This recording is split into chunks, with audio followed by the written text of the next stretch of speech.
Let's talk about Brock and Bobby. We have another super chat we can get to in just a second, but I think we should stay on this subject because we are just talking about it. Great video package, the Forged in Fire. You saw how Brock was an NCAA champion, a UFC champion. You saw how Bobby was an amateur wrestling champion and competed in Bellator, undefeated in Bellator. Then they both come back to WWE, become WWE champions, right? And this is going to be their first clash. I will say this is one of the only matches in quite some time that I think all fans of every variety were very excited to see, like what was going to happen between Brock and Bobby. And I just want to know, what did you think from what you were able to see of their match? What did you think of the battle of the big men? Braided Brock and Big Match Bob. Let me just say this. I was talking to Charmel on the phone when that match was going down, and I was on my way back to the hotel to meet Peter Rosenberg. We was gonna have a little dinner and finish watching a pay-per-view at Ruth Chris, and Charmel was like, "Wow, this is exciting." All right, now for Charmel to say that, it means something because she's been around me for a long time, and she knows what she likes. She knows what she doesn't like. And she said, but what it made her feel like more than anything, like a heavyweight fight, like it was two grown men in the ring fighting. And I think that's what the takeaway from that was more than anything. And just think about this right here. You had 30 Brock Lesnar's and 30, just say 15 Brock Lesnar's and 15 Bobby Lashley's in the Royal Rumble, walking to the ring, making that entrance. That's what I'm talking about right there. As far as what we saw back in the day and what made the Rumble special, it was guys like Bobby Lashley. It was guys like Brock Lesnar. So that's a testament to what old school wrestling was back in the day, and is still relevant to people believing in two men going out there and going mano a mano 1-on-1. So big ups for Bobby getting the win. And the thing is, by any means necessary. I don't care how Bobby won. Okay, because this is not the NCAA. I don't have to get get a pinfall or get so many points, like they did in college. Somebody run in and hit it with a chair. Damn it, I win. Somebody give me a good distraction. Hey, I win. This is professional wrestling, so a lot of people may not like the finish or disagree with why Bobby had to go over that way, but this is professional wrestling, and I'm not mad the way it went down. People always talk about excuse me. People always talk about when I lost to Triple H at WrestleMania. Do you remember how I lost that match? I mean, after the pedigree, right? I mean, before the pedigree. Oh, you don't remember, do you? No.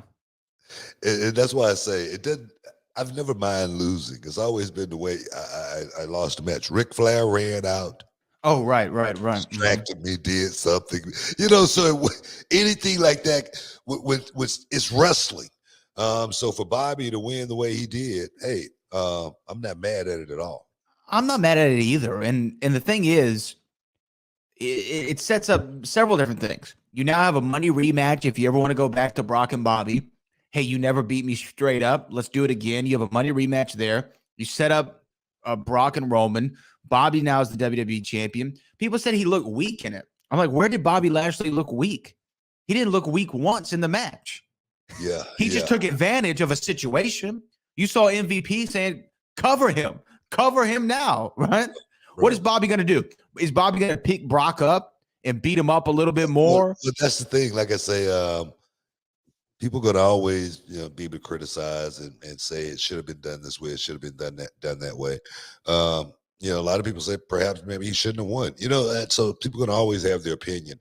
But for me, the way it went down, I could buy it, any day of the week. At the end of the day, when Bobby looked back on that match, man, I got a win over Brock Lesnar, at the Royal Rumble, man, 2020. Man, that's pretty awesome. So for me, whatever the doubters are saying, they're gonna doubt. They're gonna say that.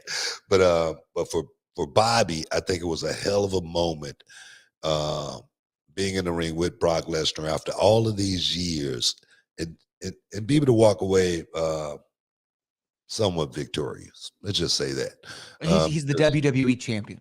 Yeah, I mean, now I say that just because people may not look at this like it's real, but I always say anything that puts food on the table and roof over your head is as real as it possibly can be, and then to actually get a extra bonus, a cherry on top, going out there and beating Brock Lesnar at the Royal Rumble, it's pretty cool, and I think that's something that those guys one day they're going to be perhaps sitting at dinner talking about it. Man, it's been a cool experience. Perhaps not now, but one day they're definitely going to say, man, that was pretty cool. So from the outside looking in, it's not to be understood, really. Yeah.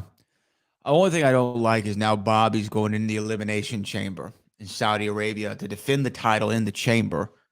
I don't like that for him. I'll be honest with you. I don't like what I'm smelling here. Hey man, yeah, I feel like you're setting Bobby up. Don't set my man up here. You know what?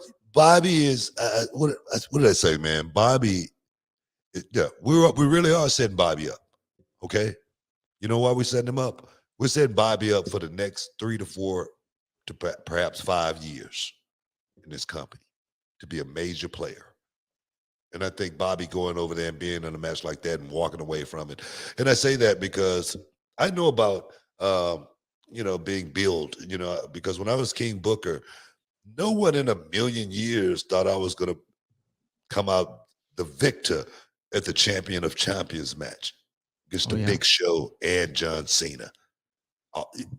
No one thought I was going to win that match. No one. So I know about, the process, and I see what Bobby is right now. And Bobby is being billed for the next 3 to 5 years to be a mega star in this company. Well, I'm here for it. I love Bobby Lashley and love what he and MVP are doing. So the more that they're on my television, the more relevant it is. It is interesting to see we have an obvious path for Brock and Roman for the Universal title. I don't know where we're going with Bobby as the champion. I don't know who the challenger is going to be. I don't know. And I kind of like that. I like that we don't know what's going to happen with this title at WrestleMania. That's exciting to me. Yeah, definitely it's exciting, and that's the way it should be. There again, a player gonna have to step up. Who's that player gonna be? All right, who's it gonna be? That's the question right there. Who is it gonna be? But a player is gonna have to step up, and I tell you, man. And I sit back, I think about it, I wonder, I talk about it all the time. Who's going to be that guy to actually step? It's this guy I had, his name is Andy, back in the day. He's 7 foot tall, 300 plus pounds, carved out of granite. And I say, man, if you play your cards right, man, you could take the Undertaker's place. You could be the guy. Still waiting on that guy to take the Undertaker's place. I think you're going to be waiting a little bit longer, too. You're in the Hall of Fame. We'll be back in a minute.